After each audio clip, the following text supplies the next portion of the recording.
Bhagya's daily blogs. ನಾನು ನಿಮ್ಮ ಪ್ರೀತಿಯ ಭಾಗ್ಯ. ಹೇಗಿದ್ದೀರಾ? ಎಲ್ಲರೂ ಚೆನ್ನಾಗಿದ್ದೀರಾ ಅಂತ ಅನ್ಕೋತೀನಿ. ಇವತ್ತು ಮಾರ್ನಿಂಗ್ ಬ್ರೇಕ್ಫಾಸ್ಟಿಂದ ಬ್ಲಾಗ್ನ ಶುರು ಮಾಡ್ತಾ ಇದ್ದೀನಿ. ಮತ್ತು ಇವತ್ತು ಮಾರ್ನಿಂಗ್ ಬ್ರೇಕ್ಫಾಸ್ಟು ವೆಜಿಟೇಬಲ್ ಪಲಾವ್ನ ಮಾಡ್ಕೊತಾ ಇದ್ದೀನಿ. ಮತ್ತು ಜೊತೆಗೆ ಸೌತೆಗೆ ಎಲ್ಲ ಹಾಕ್ಬಿಟ್ಟು ಮೊಸರು ಬಜ್ಜಿನ ಕೂಡ ಮಾಡ್ಕೊತಾ ಇದ್ದೀನಿ. ಮತ್ತು ಇವತ್ತು ಆರು ಸ್ಕೂಲು ರಜೆ ಇದೆ, ಅವರ ಅಪ್ಪಾಜಿ ಆಫೀಸ್ ಕೂಡ ರಜೆ ಇದೆ, ಎಲ್ಲರೂ ಮನೇಲಿದ್ದಾರೆ. ಸೊ ಆರಾಮಾಗಿ ಬ್ರೇಕ್ಫಾಸ್ಟ್ ಮಾಡ್ತಾ ಬ್ಲಾಗ್ನ ಶುರು ಮಾಡ್ಕೊಂಡಿದ್ದೀವಿ. ಸೊ ನಮ್ಮಲ್ಲೊಂದು ಸಿಕ್ಕಾಪಟ್ಟೆ ಮಳೆ ಬೀಳ್ತಾ ಇದೆ ಎಲ್ಲ ಕಡೆನೂ. ನಮ್ಮ ಸುತ್ತಮುತ್ತ ಹಳ್ಳಿಗಳಲ್ಲಿ ಅಂದರೆ ನಮ್ಮ ಸುತ್ತಮುತ್ತ ಎಲ್ಲ ಊರುಗಳಲ್ಲೂ ಸಿಕ್ಕಾಪಟ್ಟೆ ಮಳೆ ಇದೆ. ಇವಾಗ ಒಂದು ವಾರ ಆಯಿತು ಮತ್ತೆ ಮಳೆ ಸ್ಟಾರ್ಟ್ ಆಗಿ. ಇವಾಗ ಒಂದು 15-20 ದಿನದ ಮುಂಚೆ ಮಳೆ ಇದೇ ರೀತಿ ಇತ್ತು. ಇದೇ ರೀತಿ 1 ಮಂತ್ ಬಿಟ್ಟಿಲ್ಲ, 1 ಮಂತ್ವರೆಗೂ ಹಿಂಗೆ ಮಳೆ ಬೀಳ್ತಾನೆ ಇತ್ತು.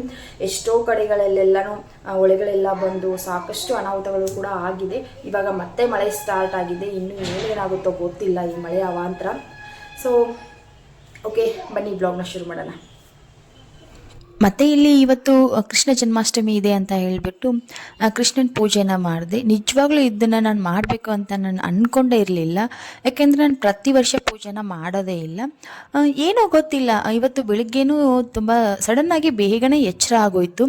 ಬೇಗ ಅಂದರೆ 4 ಗಂಟೆ 4:15 ಅಷ್ಟರಲ್ಲಿ ನನಗೆ ಎಚ್ಚರ ಆಯಿತು. ಏನಕ್ಕೂ ಗೊತ್ತಿಲ್ಲ. ಮತ್ತೆ ನಿದ್ರೆ ಕೂಡ ಬರಲಿಲ್ಲ. ನಾನು ಮಾಮೂಲಾಗಿ ರೆಗ್ಯುಲರಾಗಿ ಹೇಳೋದು 6 ಗಂಟೆಗೆ, 5:15ಗೆಲ್ಲ ಎದ್ದಿರ್ತೀನಿ. ಬಟ್ ಈ ಮನೇಲಿ ಎಲ್ಲರೂ ಮನೇಲಿ ಇರಬೇಕಾದ್ರೆ ರಜೆ ಇದ್ದರೆ ನಾನು 6 ಗಂಟೆಗೇ ಹೇಳೋದು. ಆದರೆ ಏನಕ್ಕೋ ಗೊತ್ತಿಲ್ಲ, ಇವತ್ತು ತುಂಬಾ ಬೇಗ ಎಚ್ಚರ ಆಗೋಯ್ತು. ಸೊ ಇರಲಿ ಅಂತ ಹೇಳ್ಬಿಟ್ಟು ಕೆಲಸ ಎಲ್ಲ ಮುಗಿಸ್ಕೊಂಡು ಸ್ನಾನ ನೆಲ ಒರೆಸೋದು ಎಲ್ಲ ಮುಗಿಸ್ಕೊಂಡು ಪೂಜೆನೂ ಮುಗಿಸ್ಕೊಂಡೆ. ಮನೆ ದೇವ್ರ ಪೂಜೆ ಎಲ್ಲ ಮಾಡಿ ಆದಮೇಲೆ ನನಗೆ ಏನೋ ಗೊತ್ತಿಲ್ಲ, ಕೃಷ್ಣನ ಪೂಜೆ ಮಾಡೋಣ ಅಂತ ಮನಸ್ಸಲ್ಲಿ ತುಂಬಾ ಆಸೆ ಆಯಿತು. ಸೊ ಸಡನ್ನಾಗಿ ಸಿಂಪಲ್ಲಾಗಿ ಈ ರೀತಿ ಕೃಷ್ಣನ ಪೂಜೆನ ನಾನು ಮಾಡಿದೆ. ನಿಜವಾಗ್ಲೂ ನನಗೆ ಈ ಕೃಷ್ಣ ಜನ್ಮಾಷ್ಟಮಿ ಆಚರಣೆನ ಯಾವ ರೀತಿ ಮಾಡೋದು, ಏನೆಲ್ಲ ನಿಯಮಗಳಿದೆ, ಯಾವ ರೀತಿ ಉಪವಾಸ ವ್ರತ ಇದೆ, ಯಾವುದ್ರ ಬಗ್ಗೆ ನನಗೆ ಗೊತ್ತಿಲ್ಲ. ಆದ್ರೂ ಕೂಡ ಈ ವರ್ಷ ಏನೋ ಗೊತ್ತಿಲ್ಲ, ಪೂಜೆನ ಮಾಡಬೇಕು ಅಂತ ತುಂಬಾ ಆಸೆ ಆಯಿತು ಮನಸ್ಸಲ್ಲಿ. ಸಡನ್ನಾಗಿಯೇ ಈ ಆಸೆ ಬಂತು ನನಗೆ. ಬೆಳಗ್ಗೆ 5:30 ಗಂಟೆಗೆಲ್ಲ ಪೂಜೆ ಮುಗಿದೋಗಿತ್ತು. ಅಷ್ಟು ಬೇಗ ನಾನು ಪೂಜೆನ ಮಾಡಿದೆ ಇವತ್ತು ಕೃಷ್ಣ ಜನ್ಮಾಷ್ಟಮಿನ. ನನಗೆ ಯಾವ ರೀತಿ ತೋಚುತ್ತೋ ಅಷ್ಟೇ ತುಪ್ಪದ ದೀಪ ಹಚ್ಚಿ ನೈವೇದ್ಯ ಮಾಡಿ ದೇವ್ರ ಗಂಧದ ಕಡ್ಡಿ ಹಚ್ಚಿ ದೀಪಗಳಿಂದ ಸಿಂಪಲ್ಲಾಗಿ ನಂಗೆ ತೋಚೋ ರೀತಿ ನಾನು ಕೃಷ್ಣ ಜನ್ಮಾಷ್ಟಮಿನ ಈ ವರ್ಷ ಆಚರಣೆ ಮಾಡಿದೆ. ತುಳಸಿ ಹಾರ ಒಂದು ಮಿಸ್ ಆಯಿತು. ಎಲ್ಲನೂ ಮೊದಲೇ ಪ್ಲ್ಯಾನ್ ಆಗಿದ್ದರೆ ಎಲ್ಲನೂ ತರಿಸ್ಕೊಂಡು ಅಚ್ಚುಕಟ್ಟಾಗಿ ಪೂಜೆನ ಮಾಡ್ತಾಯಿದ್ದೆ. ಸೊ ಈ ವರ್ಷ ಸಿಂಪಲ್ಲಾಗಿ ಭಕ್ತಿಯಿಂದ ಮಾಡಿದ್ದೀನಿ. ಫಲಾನುಫಲ ಆ ಭಗವಂತನಿಗೆ ಬಿಡ್ತೀನಿ. ಸೊ ಇವಾಗ ಬ್ರೇಕ್ಫಾಸ್ಟ್ನ ರೆಡಿ ಮಾಡ್ಕೊತಾ ಇದ್ದೀನಿ. ಬ್ರೇಕ್ಫಾಸ್ಟ್ಗೆ ವೆಜಿಟೇಬಲ್ ರೈಸ್ ಪಲಾವ್ನ ಮಾಡ್ತಾಯಿದ್ದೀನಿ. ವೆಜಿಟೇಬಲ್ ರೈಸ್ ಪಲಾವ್ನ ಮಾಡೋದಕ್ಕೆ ಒಂದು ಕುಕ್ಕರ್ನ ಬಿಸಿ ಇಟ್ಟಿದ್ದೀನಿ. ಇವಾಗ ಕುಕ್ಕರ್ ಬಿಸಿ ಆಗ್ತಾ ಇದ್ದಂಗೆ 1-2 ಟೇಬಲ್ ಸ್ಪೂನ್ ಎಣ್ಣೆನ ಹಾಕಿದ್ದೀನಿ. 2 ಟೇಬಲ್ ಸ್ಪೂನ್ ಎಣ್ಣೆನ ಹಾಕ್ಬಿಟ್ಟು 1 ಟೇಬಲ್ ಸ್ಪೂನ್ ಆಗುವಷ್ಟು ತುಪ್ಪನ ಹಾಕ್ತಾಯಿದ್ದೀನಿ. ನೀವು ಇದನ್ನು ಈ ವೆಜಿಟೇಬಲ್ ಪಲಾವ್ನ ಬರೀ ತುಪ್ಪದಲ್ಲೇ ಮಾಡ್ಕೊತೀನಿ ಅನ್ನೋ ಹಾಕಿದರೆ ಮಾಡ್ಕೊಬೋದು. ನಾನಿಲ್ಲಿ ಸ್ವಲ್ಪ ಎಣ್ಣೆ ಸ್ವಲ್ಪ ತುಪ್ಪನ ಹಾಕಿದ್ದೀನಿ.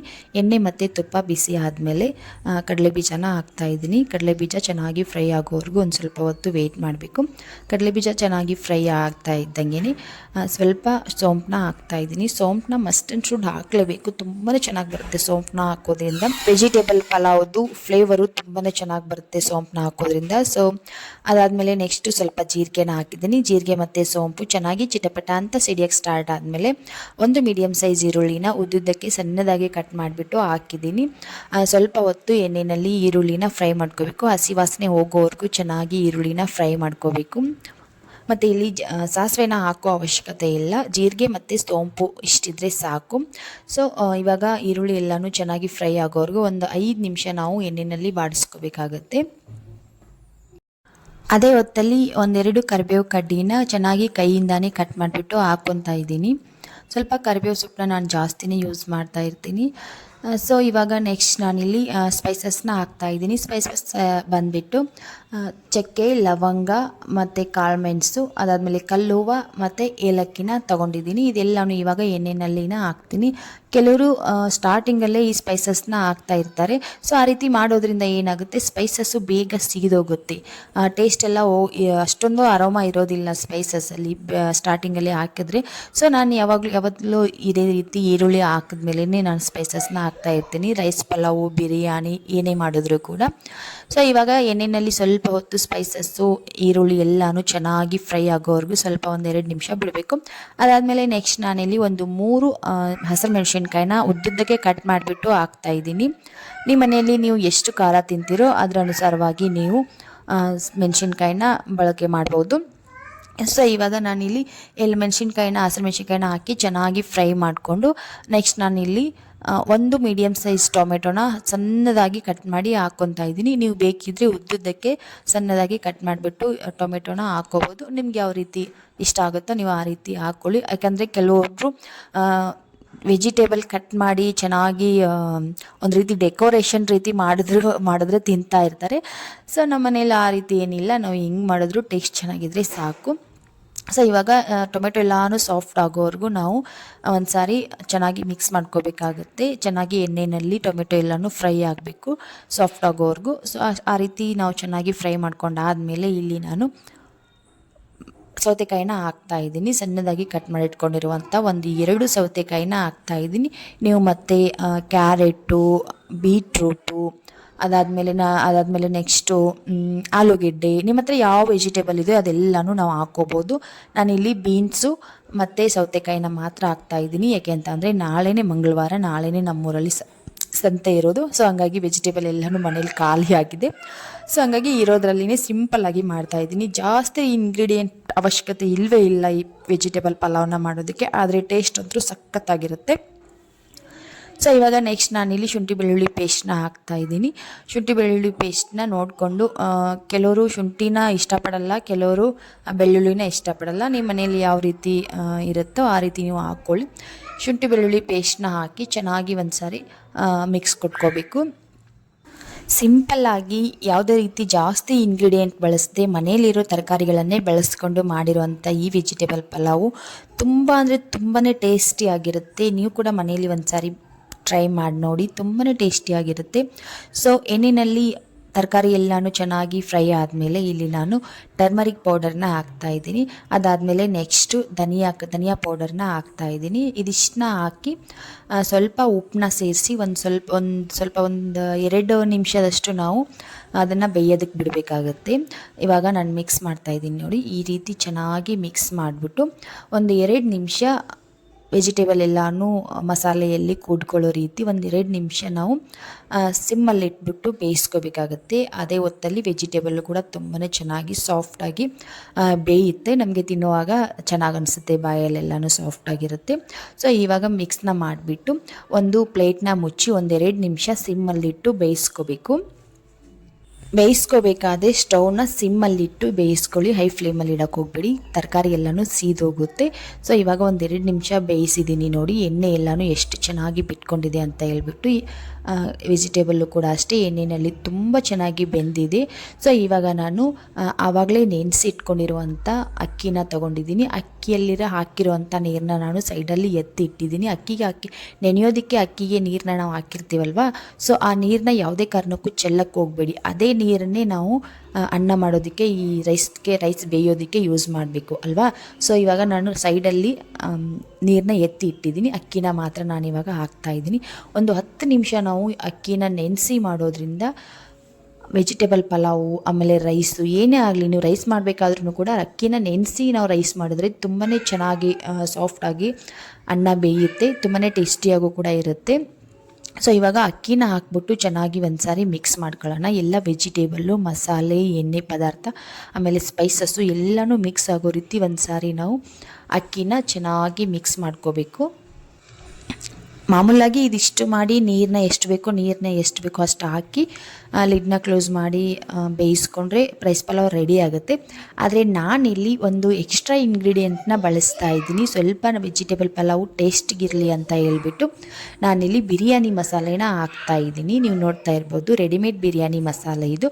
ನೀವು ಯಾವುದೇ ಬ್ರ್ಯಾಂಡ್ದ ಬಿರಿಯಾನಿ ಮಸಾಲೆನಾದರೂ ತೊಗೋಬೋದು. ಇದನ್ನು ಬಿರಿಯಾನಿ ಮಾಡೋಕ್ಕೆ ಮಾತ್ರ ಅಲ್ಲ, ಈ ರೀತಿ ವೆಜಿಟೇಬಲ್ ರೈಸ್ ಪಲಾವ್ ಮಾಡೋದಕ್ಕೂ ಕೂಡ ಯೂಸ್ ಮಾಡ್ಕೋಬೋದು. ಸೊ ಇವಾಗ ಮೇಲ್ಗಡೆಯಿಂದ ಬಿರಿಯಾನಿ ಮಸಾಲೆನ ಹಾಕ್ಬಿಟ್ಟು ಚೆನ್ನಾಗಿ ಒಂದು ಸಾರಿ ಮಿಕ್ಸ್ನ ಮಾಡ್ಕೊತೀನಿ. ಎಣ್ಣೆಯಲ್ಲಿ ಆ ಬಿರಿಯಾನಿ ಮಸಾಲೆದು ಹಸಿ ವಾಸನೆ ಎಲ್ಲ ಹೋಗೋವರೆಗೂ ಒಂದು ಸಾರಿ ಚೆನ್ನಾಗಿ ಮಿಕ್ಸ್ ಮಾಡ್ಕೊಳ್ಳಿ.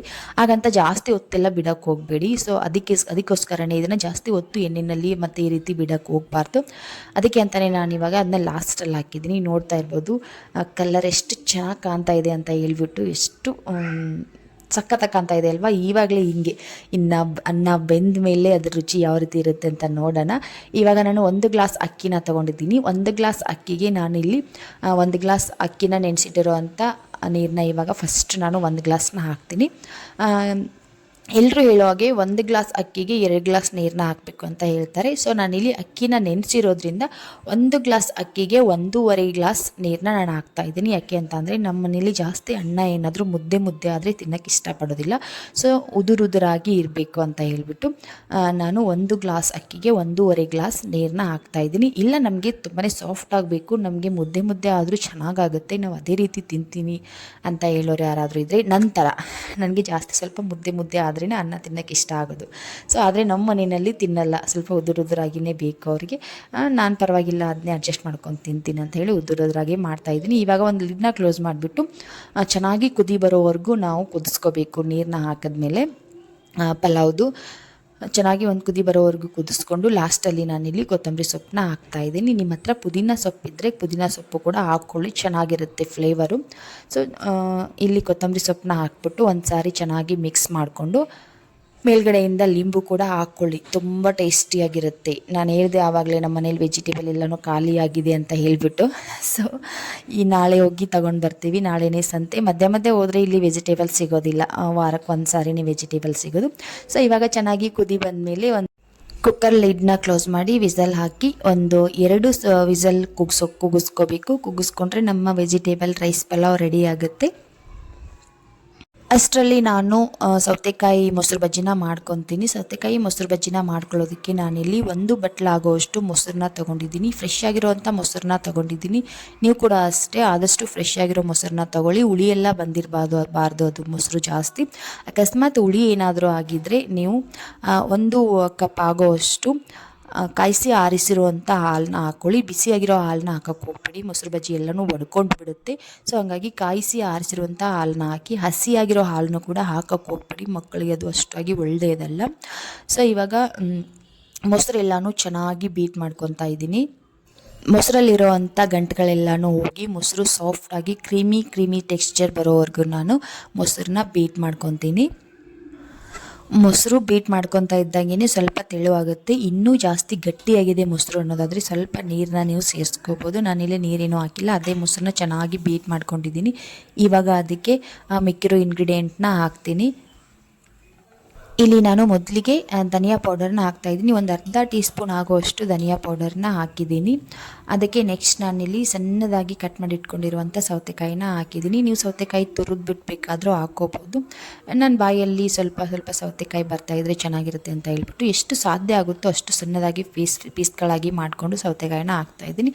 ಅದಾದಮೇಲೆ ನೆಕ್ಸ್ಟ್ ಇಲ್ಲಿ ಸಣ್ಣದಾಗಿ ಕಟ್ ಮಾಡಿ ಇಟ್ಕೊಂಡಿರುವಂಥ 1 ಮೀಡಿಯಮ್ ಸೈಜ್ ಈರುಳ್ಳಿ ಮತ್ತು ಸಣ್ಣದಾಗಿ ಕಟ್ ಮಾಡಿ ಇಟ್ಕೊಂಡಿರುವಂಥ ಟೊಮೆಟೊ, ಸಣ್ಣದಾಗಿ ಕಟ್ ಮಾಡಿ ಇಟ್ಕೊಂಡಿರುವಂಥ ಕೊತ್ತಂಬರಿ ಸೊಪ್ಪು ಮತ್ತು ಜಜ್ಜಿ ಇಟ್ಕೊಂಡಿರುವಂಥ ಹಸಿರು ಮೆಣಸಿನ್ಕಾಯಿ ಪೇಸ್ಟ್ನ ಹಾಕ್ತಾಯಿದ್ದೀನಿ. ನೀವು ಬೇಡ ಅಂತ ಅಂದರೆ ಹಸಿರು ಮೆಣಸಿನ್ಕಾಯಿ ಪೇಸ್ಟ್ನ ಸ್ಕಿಪ್ ಮಾಡ್ಬೋದು. ಮಕ್ಕಳೆಲ್ಲ ಇದ್ದಾರೆ, ಮಕ್ಕಳು ಮನೇಲಿ ತಿನ್ನಲ್ಲ ಅನ್ನೋದಿದ್ರೆ ಸ್ಕಿಪ್ ಮಾಡ್ಕೊಬೋದು. ನಮ್ಮ ಮನೇಲಿರುವಂಥ ಹಸಿರು ಮೆಣಸಿನ್ಕಾಯಿ ಜಾಸ್ತಿ ಖಾರ ಇರದೇ ಇರೋ ಕಾರಣ ನಾನು 2 ಹಸಿರು ಮೆಣಸಿನ್ಕಾಯಿನ ಜಜ್ಜಿ ಪೇಸ್ಟ್ ಮಾಡಿ ಹಾಕಿದ್ದೀನಿ. ಇವಾಗ ಎಲ್ಲನೂ ಚೆನ್ನಾಗಿ ಮಿಕ್ಸ್ ಮಾಡ್ಕೊಬೇಕು. ಇದಿಷ್ಟೇ ಮಾಡೋದು, ಇದಕ್ಕೇನು ಒಗ್ಗರಣೆ ಹಾಕೋದಾಗಲಿ ಏನೂ ಮಾಡೋ ಹಾಗಿಲ್ಲ. ಮೊಸರು ಬಜ್ಜಿಗೆ ತುಂಬ ಅಂದರೆ ತುಂಬಾ ಟೇಸ್ಟಿಯಾಗಿರುತ್ತೆ ಈ ಮೊಸರು ಬಜ್ಜಿ. ನೀವು ಬರೀ ಪಲಾವ್ಗೆ ಮಾತ್ರ ಅಲ್ಲ, ನೀವು ಬೇಕಿದ್ದರೆ ಚಪಾತಿ ಪಲ್ಯ ಎಲ್ಲ ತಿನ್ನಬೇಕಾದ್ರೆ ಸೈಡ್ಗೆ ಹಾಕ್ಕೊಂಡ್ರೆ ಮೊಸರು ರೀತಿ ತುಂಬಾ ಚೆನ್ನಾಗಿರುತ್ತೆ. ಶೇಂಗಾ ಚಟ್ನಿ ಎಲ್ಲ ಹಾಕ್ಕೊಂಡು ಈ ಮೊಸರು ಬಜ್ಜಿನಲ್ಲಿ ಶೇಂಗಾ ಚಟ್ನಿ ಹಾಕ್ಕೊಂಡು ಚಪಾತಿನ ತಿಂದು ನೋಡಿ, ಅದರ ಟೇಸ್ಟೇ ಬೇರೆ ಇರುತ್ತೆ, ತುಂಬ ಚೆನ್ನಾಗಿರುತ್ತೆ. ಮತ್ತು ತುಂಬಾ ಒಳ್ಳೆಯದು ಈ ಮೊಸರು ಬಜ್ಜಿ. ಬೇಸಿಗೆ ಕಾಲದಲ್ಲಂತೂ ಹೇಳಿ ಮಾಡಿಸಿರುವಂಥ ಆಹಾರ ಅಂತಲೇ ಹೇಳ್ಬೋದು ಇದು. ಸೊ ಇವಾಗ ನೆಕ್ಸ್ಟ್ ಅದಕ್ಕೆ ನಾನು ರುಚಿಗೆ ತಕ್ಕಷ್ಟು ಉಪ್ಪನ್ನ ಕೂಡ ಸೇರಿಸ್ತಾ ಇದ್ದೀನಿ. ಮತ್ತು ನೀವೇನಾದರೂ ಜೀರಿಗೆ ಫ್ಲೇವರ್ನ ಇಷ್ಟಪಡೋರಾದರೆ 1 ಚಿಟಿಕೆ ಆಗೋಷ್ಟು ಜೀರಿಗೆ ಪೌಡರ್ನು ಕೂಡ ಸೇರಿಸ್ಕೋಬೋದು. ನೀವೇನಾದರೂ ಇಷ್ಟಪಡದೆ ಹೋದರೆ ಸ್ಕಿಪ್ ಮಾಡ್ಬೋದು, ಪರವಾಗಿಲ್ಲ, ಹಾಕಲೇಬೇಕು ಅಂತ ಏನಿಲ್ಲ. ಈ ಫ್ಲೇವರ್ನ ಜೀರಿಗೆ ಪೌಡರ್ನ ಹಾಕೋದ್ರಿಂದ ಅರೋಮ ಚೆನ್ನಾಗಿ ಬರುತ್ತೆ. ಈ ಮೊಸರು ಬಜ್ಜಿದು ಟೇಸ್ಟು ಮತ್ತು ಫ್ಲೇವರು ಚೆನ್ನಾಗಿರುತ್ತೆ. ಆ ಜೀರಿಗೆ ಫ್ಲೇವರ್ ಅಂತೂ ಅಷ್ಟು ಇಷ್ಟ ನನಗೆ, ತುಂಬಾ ಇಷ್ಟಪಡ್ತೀನಿ ಜೀರಿಗೆ ಫ್ಲೇವರ್ನ, ತುಂಬ ಚೆನ್ನಾಗಿರುತ್ತೆ ಅದು. ಈ ರೀತಿ ಮೊಸರು ಬಜ್ಜಿನೆಲ್ಲ ಹಾಕಿದರೆ ಮೊಸರು ಬಜ್ಜಿ ಕೂಡ ಫ್ಲೇವರು ತುಂಬಾ ಚೆನ್ನಾಗಿರುತ್ತೆ. ಸೊ ಇಷ್ಟು ಮಾಡಿದ್ರೆ ನಮ್ಮ ಮೊಸರು ಬಜ್ಜಿ ಅನ್ನೋದು ರೆಡಿ ಆಗುತ್ತೆ.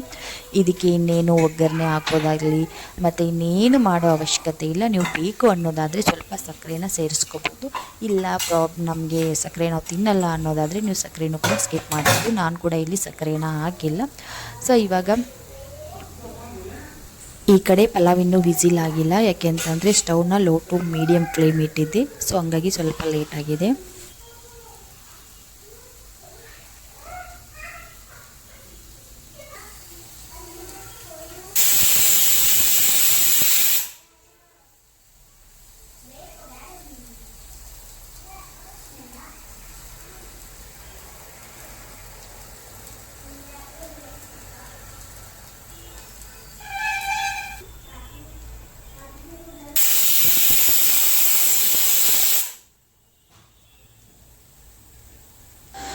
ಸೊ ಇಲ್ಲಿ ನಮ್ಮ ವೆಜಿಟೇಬಲ್ ರೈಸ್ ಪಲಾವ್ದು ಕೂಡ 2 ವಿಸಲ್ ಆಯಿತು. ಇವಾಗ ಸ್ವಲ್ಪ ಸ್ಟೀಮ್ ಎಲ್ಲ ಹೋಗೋವರೆಗೂ ಬಿಡಬೇಕಾಗುತ್ತೆ. ಒಂದು 5 ನಿಮಿಷದಲ್ಲಿನೇ ಎಲ್ಲ ಸ್ಟೀಮು ಹೊರಟೋಗುತ್ತೆ. ಇವಾಗ ನೋಡಿ ನಾನು ಸ್ಟೀಮ್ ಎಲ್ಲ ಹೋಗಿದ್ದೆ, ನಾನು ತೆಗಿತಾ ಇದ್ದೀನಿ ಇವಾಗ ರೈಸ್ ಪಲಾವ್ನ. ನೀವು ನೋಡಿ ಎಷ್ಟು ಚೆನ್ನಾಗಿರುತ್ತೆ ಅಂತ ಅಂದರೆ ನೋಡ್ತಾ ಇದ್ರೇ ಒಂದು ರೀತಿ ಬಾಯಲ್ಲಿ ನೀರು ಬರುತ್ತೆ, ಅಷ್ಟು ಚೆನ್ನಾಗಿರುತ್ತೆ. ವಾವ್, ನೋಡಿ ಎಷ್ಟು ಚೆನ್ನಾಗಿ ಕಾಣ್ತಾ ಇದೆ. ನೋಡ್ತಾ ಇದ್ರೇ ಯಾವಾಗ ತಿನ್ನಬೇಕು ಅಂತ ಅನಿಸುತ್ತೆ. ಯಾಕ್ರಿ ರೆಸ್ಟೋರೆಂಟ್ಗೆ ಹೋಗಬೇಕು, ಇಷ್ಟು ಚೆನ್ನಾಗಿ ಮನೆಯಲ್ಲಿನೇ ನಾವು ರೈಸ್ ಪಲಾವ್ನ ಮಾಡಬೇಕಾದ್ರೆ ವೆಜಿಟೇಬಲ್ ರೈಸ್ ಪಲಾವ್ನ, ಅದರಲ್ಲೂ ಎಲ್ದಿಯಾಗಿ ಹೈಜಿನಾಗಿ ನಾವು ಮನೆಯಲ್ಲೇ ಮಕ್ಕಳಿಗೆಲ್ಲ ಈ ರೀತಿ ಮನೆಯಲ್ಲೇ ಮಾಡಿಕೊಟ್ರೆ ರೆಸ್ಟೋರೆಂಟ್ ನೆನಪೇ ತೆಗೆಯೋದಿಲ್ಲ ನಿಮ್ಮ ಮಕ್ಕಳು. ಅಷ್ಟು ನಿಮ್ಮ ಮಕ್ಕಳಾಗಿರ್ಬೋದು, ನಿಮ್ಮ ಹಸ್ಬೆಂಡ್ ಆಗಿರ್ಬೋದು, ಅಷ್ಟು ಟೇಸ್ಟಿಯಾಗಿರುತ್ತೆ ಈ ವೆಜಿಟೇಬಲ್ ರೈಸ್ ಪಲಾವು. ನೀವು ಕೂಡ ಒಂದು ಸಾರಿ ಮನೆಯಲ್ಲಿ ಟ್ರೈ ಮಾಡಿ, ರುಚಿ ನೋಡಿ ಯಾವ ರೀತಿ ಬಂತು ಅಂತ ನನಗೆ ಖಂಡಿತವಾಗ್ಲೂ ಕಾಮೆಂಟ್ ಬಾಕ್ಸಲ್ಲಿ ತಿಳಿಸಲೇಬೇಕು ನೀವು. ಸೊ ಇವಾಗ ನಾನು ಸರ್ವ್ ಮಾಡ್ತಾ ಇದ್ದೀನಿ. ಈ ರೈಸ್ಗೆ ಜೀರಾ ರೈಸ್ನ ನಾನು ಹಾಕಿ ಮಾಡಿದ್ದೀನಿ. ಅಕಸ್ಮಾತ್ ನೀವೇನಾದರೂ ಬಾಸುಮತಿ ರೈಸ್ನ ಹಾಕಿ ಮಾಡಿದ್ರಂತೂ ನಿಮ್ಮ ಮನೆಯಲ್ಲಿರೋರೆಲ್ಲರೂ ನಿಮ್ಮ ಫ್ಯಾನ್ ಆಗಿಬಿಡ್ತಾರೆ ಕಣ್ರಿ. ನಿಜವಾಗ್ಲೂ ಹೇಳ್ತೀನಿ, ಅಷ್ಟು ಟೇಸ್ಟಿಯಾಗಿ ಬರುತ್ತೆ.